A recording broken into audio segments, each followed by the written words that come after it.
Hi, everyone. Today is Father's Day. And for many people in the NPE community, days like this, Father's Day, Mother's Day, birthdays, anniversaries, even simple conversation can bring up powerful emotions. DNA surprise can disrupt your sense of identity. Family holidays can often reactivate grief that we thought we'd already worked through, and that activation is completely normal. Being triggered does not mean you're broken. It does not mean that you're moving backward. Now, sometimes we have the misconception that, and we think that healing means that we'll never get upset again. But healing doesn't mean that we stop feeling. We can't control what we feel. Healing means we learn to relate differently to what we're feeling. Huge difference. So I want to say something about the tools that I'm getting ready to share with you today. A lot of this comes from mindfulness. Mindfulness has been a huge part of my personal recovery journey. I've had two instances in my life where I've had an issue with identity and identity recovery, the NPE discovery being the second one. And mindfulness has been a huge component of my healing. Now, mindfulness is often perceived as a religious thing, but it is not. Some people use it for their religious practices, but in the sense that we're talking about today, that is not the case at all. You don't have to believe anything specific. You don't have to follow anything specific. Mindfulness is simply a practical tool that is backed by scientific research, and it is very instrumental in managing our mental and physical health. And that's how I want you to think about that today, that it's simply a tool. So what I want to talk about today is something that most people that are never taught, never heard. I actually, I teach a class on this. I have a course online, and the one thing that people continually repeat to me is that they've never heard anything like this before.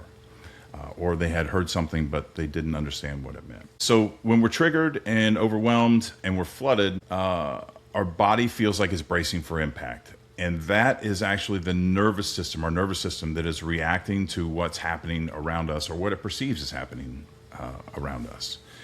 And the remarkable thing is that we have the tool to work with that, and that's very simply our breathing. And this isn't complicated, and you can use it anywhere. We carry it with us everywhere. We can use it at any moment, at any time. Now, the trick with it is long-term, is that it almost becomes second nature. The more we practice, becomes second nature, and we can use this our entire day through our system. But for now, we're just talking about incremental moments and times that we're increasing our awareness. Okay, so we can use this anywhere, at any time, in the car, at a dinner table, in the middle of a hard conversation. Once you learn it, it's yours for life, and it will change your life, I promise you. So let's practice it together right now. So what I want you to do is I want you to put your feet on the floor, and see what I did there? I took a deep breath before I just do it naturally. So take a deep breath, let your shoulders drop. You may notice that you're hunching your shoulders, scrunching your shoulders up, or they're tense. Just let them drop a little bit. Take a slow inhale through your nose, and then take a little bit longer to exhale all that air out, okay? So I want you to do that about 4 more times. We're just gonna take a few moments, take a deep breath in through your nose, and exhale it out. So my exhale was a little longer than my inhale. Okay, let's do that 3 more times. Inhale, exhale, also go at your own pace. Inhale, exhale, more inhale, exhale. Okay, here's why the longer exhale matters. The extended exhale actually signals to your body that you're safe. When we're excited, when we're particularly if we feel threatened, our breathing rate increases. All right, when we slow it down and we take longer to exhale and get the carbon dioxide out of our lungs, out of our blood, raise the oxygen levels in our brain, that it actually signals the brain to signal the body that we're safe, and the brain starts signaling signals to the body to relax. It's one of the few direct levers we have on the nervous system, and now you know how to use it. So the goal isn't to make these feelings disappear. Okay, I want to be clear about that. The goal is to create enough space that we're no longer consumed by these feelings and these emotions, right? And then from that space, we can choose how we respond to the emotions instead of simply reacting and letting the emotions control us. And that's all this is. So I say, for those of you who have been to some of my workshops and lectures, I say all the time that you're not your emotions. There's a misconception that he's an angry person or he's a sad person, and that is absolutely not the case. And this mindfulness helps us create that distinction and that space to where we can observe. All right. So when the wave comes, Notice the wave of emotions come. I want you to start noticing the language that you're using around those emotions, because words matter. They're very important. Our perception is deeply rooted in language, okay? And the words we use don't just describe our experience, they actually shape it and how we remember it and how we respond to it in the future. So the difference between I am angry and I notice that anger is present may sound very small and trivial, but it absolutely changes everything about where you're standing in relation to that feeling and how you're perceiving what's happening. So instead of I am angry, we try to I notice anger present. Instead of I am rejected, I want you to try I notice a feeling of rejection.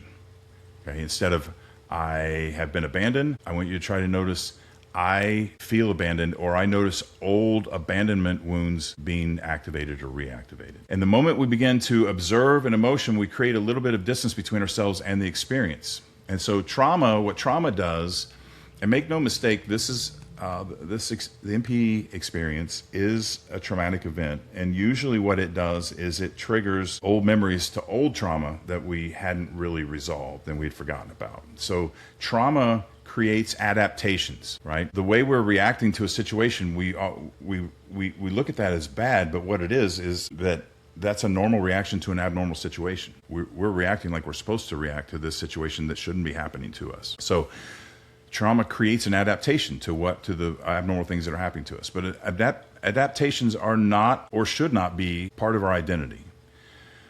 In the same way, emotions are just experiences. They are also not our identity, and we need to understand that as we're moving forward on our healing journey. Okay, so I want you to sit with that for a minute. I want you to think about what I said. I want you to notice your breath. And I don't want you to change it. Don't manipulate it. Which is easier said than done now that you're paying attention to it, I promise you. But I just want you to notice it. I want you to notice the sensations in your body. And wherever you feel tension or heaviness or anything at all, just let it be there. Just notice it. I want you to notice the emotions that are present. You don't have to name them. You don't have to fix them. You don't have to figure out why. Nothing. I want you to just observe and notice your thoughts as they pass through. Don't judge your thoughts. Don't cling on to them. I know I have an issue with this where I think of something and then next thing you know, I have thought 19 steps in a different direction and I've lost where I'm at. If that happens, just come back. Just remind yourself, oh, I followed a thought down a rabbit hole, and gently walk yourself back. So don't follow your thoughts if you can. You're just watching, just observing. No, there's nothing to change, nothing to fix. Just observe what's already there, okay? So whatever today brings, and the days ahead, I want you to remember that your emotions are extremely valid. Your experience is extremely valid. You do not absolutely have to deny what you're feeling, and you don't have to become what you're feeling either. When that happens, I want you to remember to take a breath, return to the present moment. Remember that you are more than this moment, than what's happening, more than this emotion, and more than this experience. Okay? You are not alone. From all of us at the NPE Network, we're wishing you peace and self-compassion today. And if this was helpful to you, take a second to like this video and subscribe to the channel. We're building this brand new YouTube channel as a free resource for the NPE community. And every like and subscribe actually helps us reach one more person who needs to hear that they are not alone. I hope you have an amazing day, and I'll talk to you soon.